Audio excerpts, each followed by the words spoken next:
tunes and a lot of more tunes that you come from childhood. But this is the first serious piece they have up to this point. This is Ode to Joy, written by Beethoven, Ninth Symphony. This one has a lot of advanced techniques. We took a lot of time to make sure this song was something that they felt comfortable with, because this is a big song in the book. This features bowing half notes, which are twice as long as the quarter notes, so a slow bow, and the 8 notes that we did before.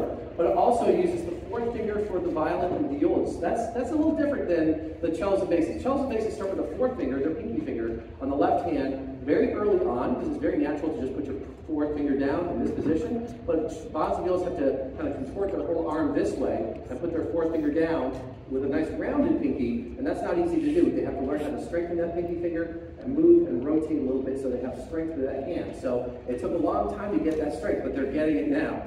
And also, the basses have been shifting up to this point. And shifting is another technique that all of the students will learn eventually, but bass players have to learn really early on because of their strings are so large and their half steps and whole steps are so wide that if a violin was to play the same thing a bass does, they just put their fingers down really quickly, but the basses have to actually move to another position to get the same effect. So they have to actually move their hand down the fingerboard. So this time, they're going to shift on the D string. Up to this point, they were shifting on the G string.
All right, and up to this point, we've heard music, we've played every note the same, and you've heard every instrument play the same notes with the same rhythms for every single song. That's called monophonic music, and now we're going to do something a little different. We're going to do a round. So we're going to play the same music, but at different times. So what's going to happen is we're going to have everyone play per jacque the first time. On the second time, we're going to have a group 1, which will be the violins and violas, and then group 2 will follow them, will be the cellos and basses, and we'll play that another 2 times.